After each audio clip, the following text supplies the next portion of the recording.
И вот важнейшим содержанием эвристического обучения как раз таки выступает открытое задание.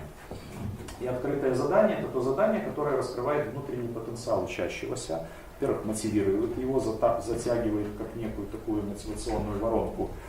А во-вторых, задание опирается на образовательный стандарт и программу. То есть элементарно в содержание задания при конструировании грамотном этих заданий может войти то, что требуется знать вот с точки зрения образовательного стандарта.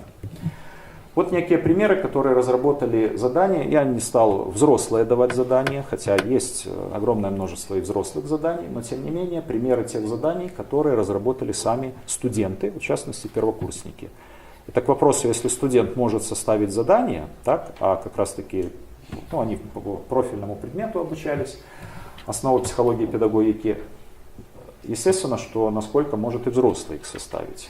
Например, представьте, что вы слово. А задание было такое: составить для учеников задание, то есть не для вузовской системы.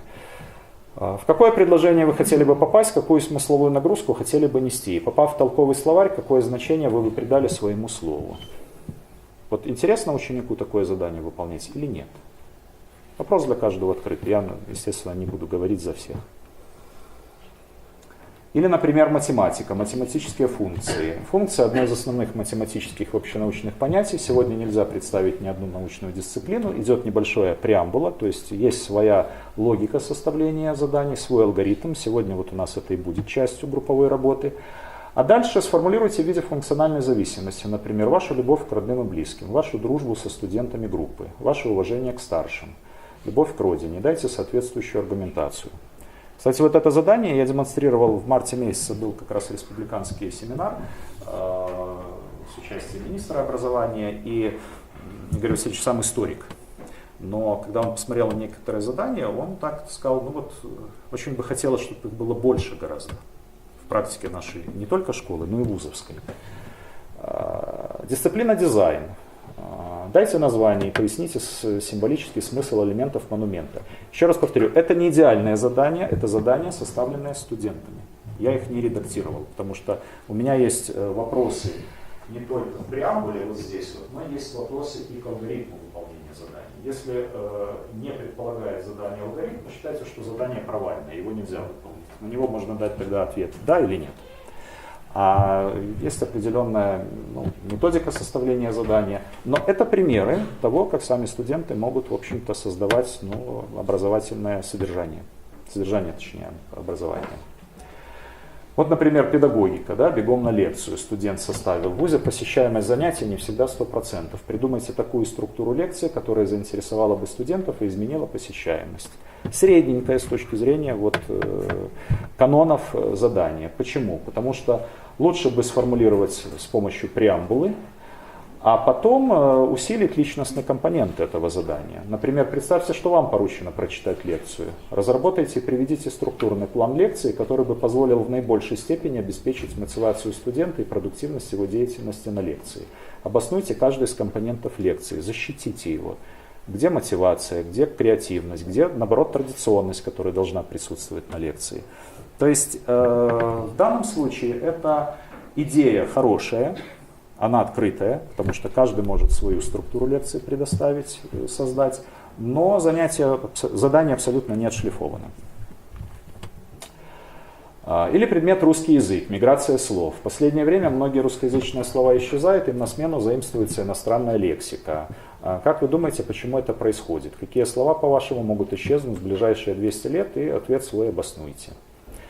Вот предлагается, некоторые преподаватели вносят изменения. Проанализируйте свою собственную речь в течение часа.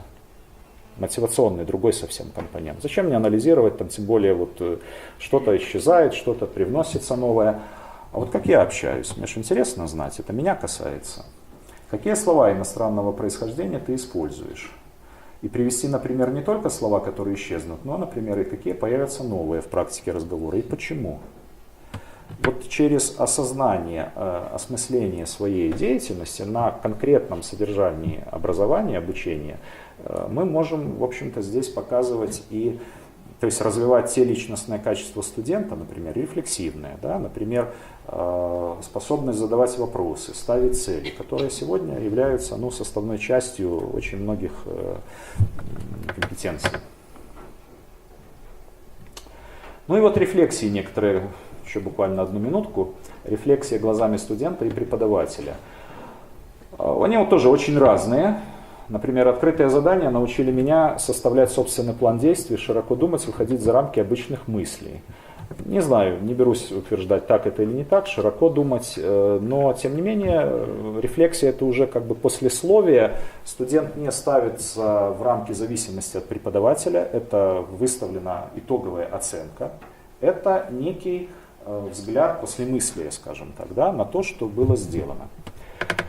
В заданиях все было интересно, таинственно, и сама по себе я была детективом, сама расследовала события, что было, а чего не было. Это вот преподаватель. Выполняя открытое задание, студенты перестают быть информационными гидами, они ступают на путь более сложный и ответственно, лучше узнать самих себя.